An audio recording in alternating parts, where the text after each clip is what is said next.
The day my sister stole my inheritance, she looked me straight in the eyes and called me a nobody. But what hurt most wasn't the insult. It was the look on her face. She wasn't surprised. She had known exactly what was coming.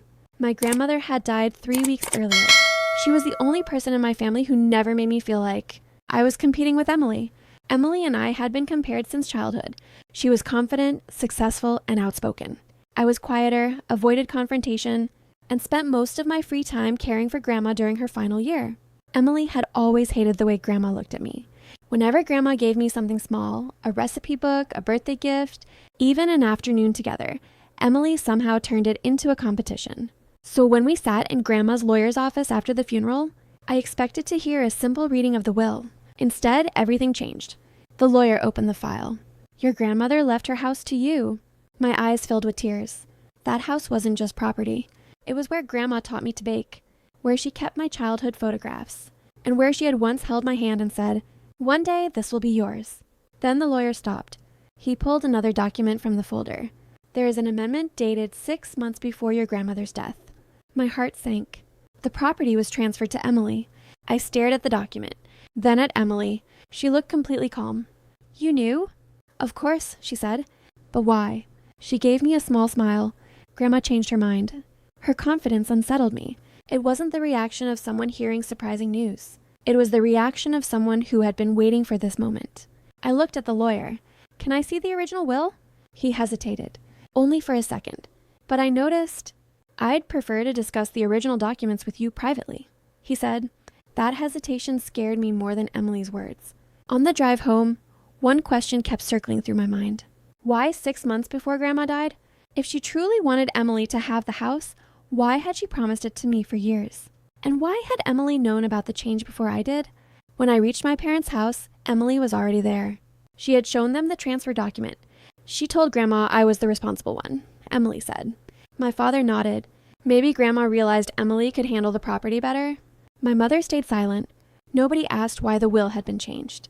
Nobody asked why the lawyer had hesitated. They simply accepted Emily's version. I wanted to fight. I wanted answers. But I was grieving, exhausted, and completely alone.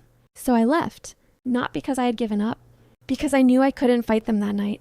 Emily thought she had won. She thought the house was proof that Grandma had chosen her over me. But years later, I would discover something that made me question everything about that 6-month amendment. And when I finally understood why Grandma had signed it, I realized Emily had never truly understood what she had taken. For the first few months after leaving my parents' house, I told myself I had made the right decision. I rented a tiny apartment, took extra shifts at work, and learned how to live without depending on anyone. Some nights, I worked until midnight and still worried about making rent. Emily, meanwhile, seemed to be living the life I had lost. She moved into Grandma's house, renovated the kitchen, and posted pictures online. I stopped looking. I stopped calling my parents too. But I never stopped thinking about the amendment. 6 months before Grandma died. Why then? And why had the lawyer hesitated when I asked about the original will? Instead of chasing answers I couldn't afford to pursue, I focused on rebuilding my life. I started doing bookkeeping for small businesses after work. My first major client was a family-owned restaurant that had fallen badly behind on its accounts. They couldn't afford a large firm, so I spent 3 nights fixing their records at my kitchen table. When the owner called and said, "You saved us," I sat there staring at my phone. For the first time, I realized something. Maybe I wasn't a nobody. Maybe I had simply spent too many years listening to people who wanted me to believe. I was one. Within a year, I had enough clients to leave my old job. Over the next few years, my small bookkeeping service became an accounting firm. I hired my first employee, then another. I wasn't wealthy, but I was independent. And eventually, I stopped caring whether my family knew. Then, one rainy Tuesday afternoon, an email arrived. The sender's name made my heart stop. It was Grandma's lawyer. "Please call me when you have a moment. There is something concerning your grandmother's estate that I believe you should know." I called immediately. The document Emily received was legitimate, he said. My heart sank. So there's nothing I can do? That isn't what I said. There was silence. Then he said, there was another document attached to the amendment. I sat up. What document? I can't explain it over the phone. His voice sounded different, careful, almost nervous. And suddenly, I remembered the lawyer's hesitation years earlier when I had asked about the original will. This was the second time. I'd heard that hesitation when Grandma's documents came up. Then tell me what it concerns. Another pause. Your grandmother left specific instructions. Instructions about the house? He didn't answer directly. Come to my office tomorrow, he said, and bring anything your grandmother gave you before she died. The call ended. I sat alone, staring at the rain against my window. For years, I had believed Grandma's final decision had been a betrayal. Now I wasn't so sure. Maybe the house had never been the real inheritance. And suddenly, one question wouldn't leave my mind. What had Emily accepted without ever knowing what came with it? The next morning, I arrived at the lawyer's office 10 minutes early. I had barely slept. All night, one question kept circling through my mind. Why would Grandma transfer the house to Emily 6 months before she died? The lawyer closed the door and placed a thin folder on his desk. Before we begin, he said, there's something you need to understand. I looked at him. What? Your grandmother was very careful. He opened the folder. The transfer to Emily was completely legal. Your grandmother signed it willingly. My heart sank. So Grandma really chose her? He didn't answer. Instead, he pulled out a handwritten note. I recognized Grandma's handwriting immediately. There were only a few words. If Emily receives the house, do not interfere. I stared at it. Why would she write that? The lawyer folded his hands. Your grandmother knew your sister very well. Then he turned another page. There was an additional agreement attached to the transfer. Emily's name appeared at the top. I started reading. At first, it looked like ordinary legal language. Then one sentence caught my attention. The property could not be sold, transferred, or mortgaged for 5 years. I looked up. Emily agreed to this? Yes. Why would she? The lawyer gave me a careful look. Because she believed the house was worth more than the restrictions. That sounded exactly like Emily. I kept reading.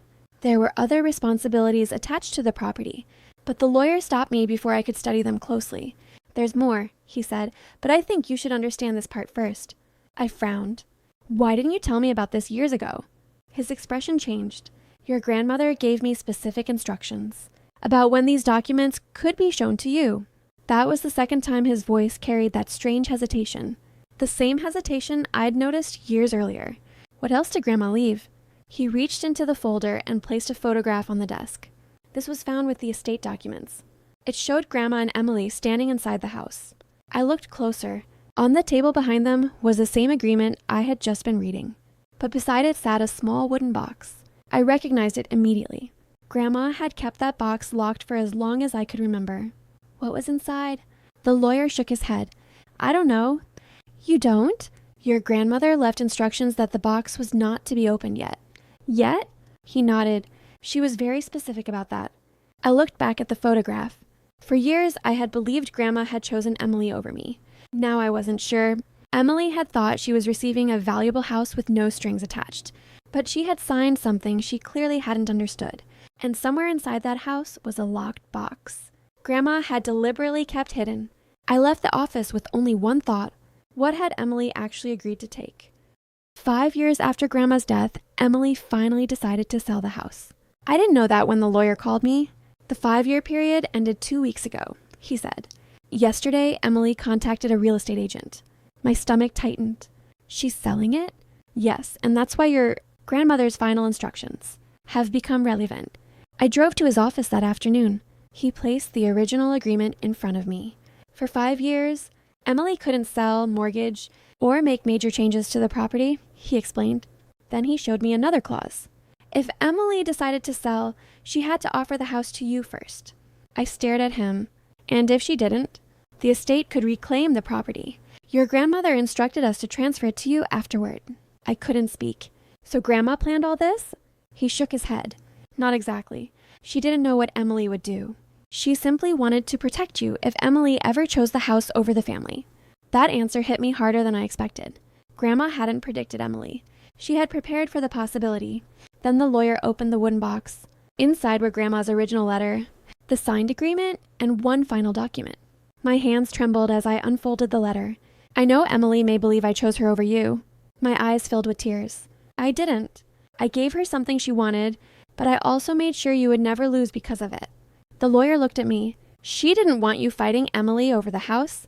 She wanted you to build a life that didn't depend on winning against her. Then he showed me Emily's listing agreement. She had already hired an agent. She had never contacted me. She simply assumed the house was completely hers. That mistake activated the agreement. The next morning, I met Emily at the house. She looked annoyed. "What are you doing here?" "I heard you're selling Grandma's house." "So?" I handed her the agreement. "You were supposed to offer it to me first." Her smile disappeared. She read the clause, then read it again. Her hands began to shake. "Grandma knew?" I nodded. Emily looked around the living room. For 5 years, she had believed the house proved Grandma had chosen her. Now she understood the truth. Grandma hadn't chosen her over me. She had simply protected me from whatever Emily might eventually choose to do. Emily looked at me. "What do you want?" I looked around the house. For 5 years, I had built a life without it.